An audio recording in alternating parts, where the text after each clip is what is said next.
गाना हिंदी एकेडमी में आप सभी का स्वागत है।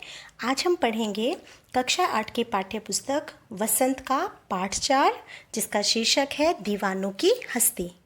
इस कविता के कवि हैं श्री भगवती चरण वर्मा जी, जिनका जन्म 30 अगस्त 1903 को उन्नाव जनपद के शफीपुर नामक गांव में हुआ था। इन्होंने इलाहाबाद से बीएड LLB की उपाधि प्राप्त की थी तथा वर्मा जी आरंभ में कविता लेखन ही करते थे, परंतु बाद में वे उपन्यासकार के रूप में भी प्रसिद्ध हुए। इनकी मृत्यु 5 अक्टूबर 1981 को हुई थी। अगर इनके उपन्यास के बारे में हम बात करें तो अपने खिलौने, पतन, चित्रलेखा, भूले बिसरे आदि बहुत ही प्रसिद्ध उपन्यास हैं। कहानी संग्रह में भी इनकी मेरी कहानियाँ, मोर्चाबंदी आदि बहुत ही प्रसिद्ध हैं और कविता संग्रह में मेरी कविताएं तथा नाटिकाओं में मेरे नाटक व वसीहत। और ये जो कविता लिखी गई है दीवानों की हस्ती, इसमें कवि ने आधुनिक कविता का नमूना प्रस्तुत किया है, जिसमें कवि ने दीवानों के मस्ती भरे जीवन का वर्णन किया है। एक और वो दीवाना अपने अस्तित्व को नकारता है और दूसरी ओर अपने अस्तित्व को महत्व भी देता है। वह अभाव में भी खुश रहता है, अर्थात कोई कमी जीवन में उसे कमी नहीं लगती, और उसकी फाका मस्ती का उदाहरण भी इसमें प्रस्तुत किया गया है। तो चलिए पढ़ते हैं इस सुंदर सी कविता को।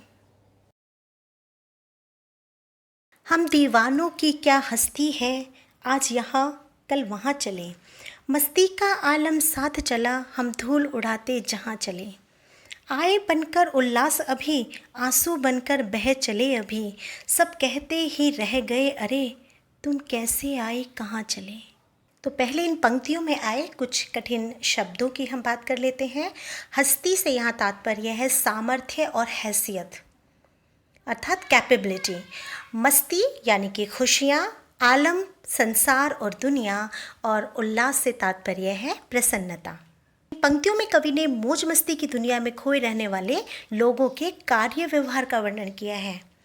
संसार के कष्टों से बेफिक्र रहने वाले, अपनी खुशियों की दुनिया में ही मस्तीपूर्वक जीने वाले ये लोग संसार के अन्य लोगों से कहते हैं कि उनकी हैसियत ही क्या है।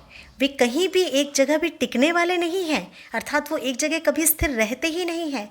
अपनी खुशियाँ बांटते हुए वे आज यहाँ तो कल कहीं और होंगे। वे अपनी मस्ती में ही डूबे रहते हैं और जहाँ जहाँ भी जाते हैं वहीं खुशियों का संसार उनके साथ चलता जाता है। खुशियों से वंचित लोगों के बीच अभी वे उनके लिए खुशियाँ बनकर आए हैं, अर्थात जिन्हें खुशियाँ नहीं मिली या जो खुशियों को पहचानना ही नहीं चाहते, वो उन्हें वो खुशियाँ देने आए हैं। मस्ती से जीवन बिताने का संदेश देने आए हैं, पर उनकी दुखद स्थिति देखकर वे स्वयं भी दुखी हो जाते हैं। तो दीनहीन लोग उनको जाता हुआ देखकर पूछने लगे कि तुम किस उद्देश्य से यहाँ आए थे और अब इतनी जल्दी कहाँ पर चल दिए। देखिए दीवाने क्या बोलते हैं, किस ओर चले यह मत पूछो, चलना है बस इसलिए चले। जग से उसका कुछ लिए चले, जग को अपना कुछ दिए चले। दो बात कही दो बात सुनी, कुछ हंसे और फिर कुछ रोए। छक्कर सुख दुख के घूंटों को हम एक भाव से पिए चले। खुशियों से वंचित इस दुनिया में जो जीने वाले लोग हैं, जब वो उनसे पूछते हैं कि तुम किस ओर जा रहे हो, तो वे दीवाने अपनी ही मस्ती में कहते हैं कि उन्हें तो एक जगह ठहरना ही नहीं है, उन्हें कहाँ जाना है मत पूछो उनसे, बस उन्हें चलते ही जाना है। वे कहते हैं कि जीवन ठहरने का नाम नहीं है, बल्कि ये तो चलने का नाम है। इसलिए हम खुशियाँ बांटते चले जा रहे हैं, संसार के लोगों से कुछ उनका लेकर, अर्थात उनके दुख दर्द लेकर चले जाते हैं और उन्हें यथासंभव खुशी देकर और उन्हें आनंद देकर चले जाते हैं तथा उनमें खुशियाँ बांटते हुए आगे ही बढ़ते रहते हैं। हम इस संसारी लोगों की बातें भी अपनेपन से सुनते हैं और अपनी दो बातें सुनाकर उनके दुख को दूर करने का प्रयास भी करते हैं। उनके साथ अपनी खुशियाँ बांटते हैं और उनके चेहरों पर मुस्कान लाने की कोशिश करते हैं और उनके सुख और दुखों में शामिल होकर उनके दुखों को समाप्त करने की तथा उन्हें खुशियाँ बांटने का भरसक प्रयत्न करते हैं। अर्थात हम समान भाव से उनके सुख और दुख में शामिल होते हैं। हम भिखमंगों की दुनिया में स्वच्छंद लुटाकर प्यार चले, हम एक निशानी सी उर पर ले असफलता का भार चले। अब अपना और पराया क्या आबाद रहे रुकने वाले, हम स्वयं बंधे थे और स्वयं हम अपने बंधन तोड़ चले। इन पंक्तियों में एक शब्द प्रयोग किया है स्वच्छंद, जिससे हमारा तात्पर्य है मुक्त रूप से। निशानी जो यहाँ पे शब्द है उसका मतलब है निशानी, अर्थात कोई पहचान या चिन्ह। और उर से यहाँ तात्पर्य है हृदय। आबाद रहना अर्थात हंसी खुशी का जीवन बिताना।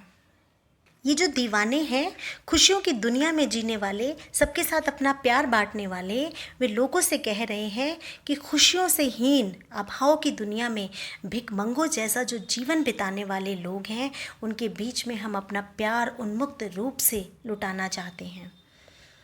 अभावग्रस्त जीवन को पूरी तरह से खुशहाल बनाने की कोशिश करना चाहते हैं, लेकिन उसके बावजूद भी हम उनके जीवन में खुशियाँ नहीं भर पाए। हम उनके जीवन को अपने जीवन जैसा मस्ती से भरपूर नहीं बना पाए। इस असफलता को हमने भार मानकर एक अमिट निशानी के रूप में अपने हृदय पर अंकित कर लिया है।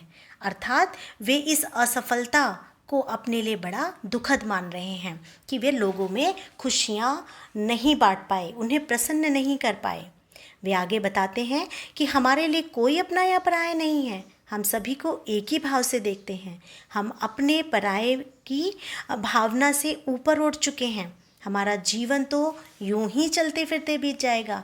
हमारी अभिलाषा है कि जो यहाँ रुककर अपना जीवन व्यतीत कर रहे हैं, अर्थात इसी दुनिया में अपना जीवन जी रहे हैं, वह वहाँ पर हंसता रहे, फलता फूलता रहे, अर्थात आप सब यूं ही आबाद रहें।